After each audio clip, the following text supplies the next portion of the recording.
One great way to create an on-ramp for a healthy conversation is to ask your kid questions. Don't ask yes or no questions because those can be answered with a yes or no. That's not a real conversation starter. If you're not good at asking conversation starting style questions, I've mentioned it before in one of my other pieces of advice, and that is to get a question book. They're all out there. I'd mentioned before that recently we were even at Chick-fil-A and they gave us 8 little cards with starter questions that you could talk to your kids about and you could ask them. So if you don't have one of those books, go get one. They come in all kinds of different forms and formats. It's something that you could keep out on the dinner table, and at certain times you could just say, hey everyone, we're gonna do a question, and you pull it out. Or maybe you keep it on your desk and you just pull it out for yourself. You read the question and you think, all right, sometime during the course of the day, I'm going to throw this one out to my kids and kind of see where it leads. And what's great is some of those question books can lead to conversations that you might not normally have or you might not normally think of. Sometimes I just like even flipping through one of those books and finding one thing, oh man, this fits our family where we're at right now. This would be an excellent question to throw out there. Here's another hint, and I've given this to youth group leaders for over 2 decades. It's called the 7-second pause. I've told my youth group leaders, when you're trying to facilitate a conversation with students over a lesson that they've just heard, when you ask a question, pause and wait 7 seconds before you start to re-engage. And those 7 seconds can seem like a really long time. If you try this at home, next time you ask somebody a question and there's a little bit of silence, if you're paying attention, you'll realize that you hit probably 3 or 4 seconds and that feels like too much silence, and you're gonna wanna feel like you need to jump in and either answer the question for them, which is a terrible move, or just move on to something completely different. What we've learned, and I think it's somewhat true, it takes the brain time to process a question and to be able to lock into what could be an answer. And so you ask the question, you count to 7, and then you ask the question again, or ask it in a different way. But give them time to think. Don't just jump in with your own answer.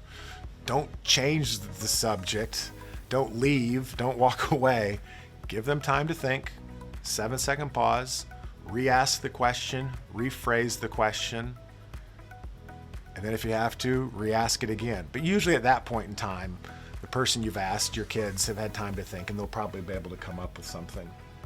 Here's another really good idea when it comes to questions. And I just got this from a parent that I was talking with recently, and oh man, I wished I would have implemented this into our family. It's called the question journal. So they had a journal, a spiral notebook set in their house, and this was between basically a mom and a dad, and I think it was with their 2 daughters mostly that they did this. And they said, hey, in this question journal, you can write down any question you want.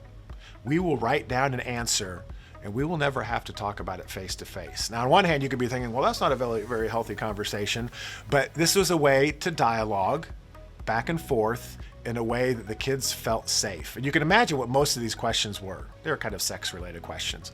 But it could be anything that they're just too embarrassed to say in front of you.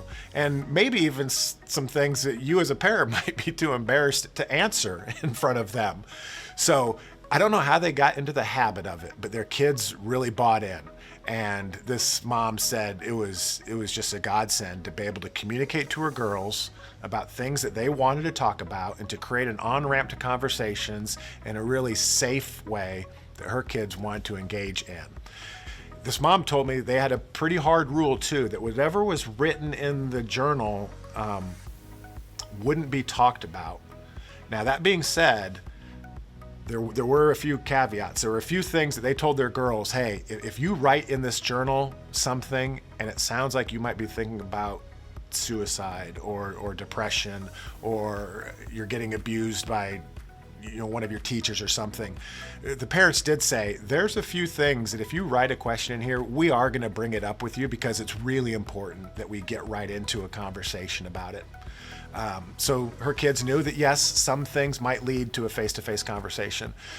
Also, sometimes in the journal, the mom and dad might write in their answer at the end, they would say, can we talk about this in person? I really think there's more to talk about. And then the kid could write back. And the kid would know that sometimes mom or dad might write that. And then they would know mom and dad aren't prying and aren't trying to find out more gossip and that kind of stuff, but it's something important that needs to be talked about. And so the girls knew that, yep, that might show up too. And then they could respond, no, not yet, not ready. Or yeah, bring it up next time at dinner or something like that. But that question journal, I think, is a really good way to create a different kind of on ramp for some pretty healthy conversations.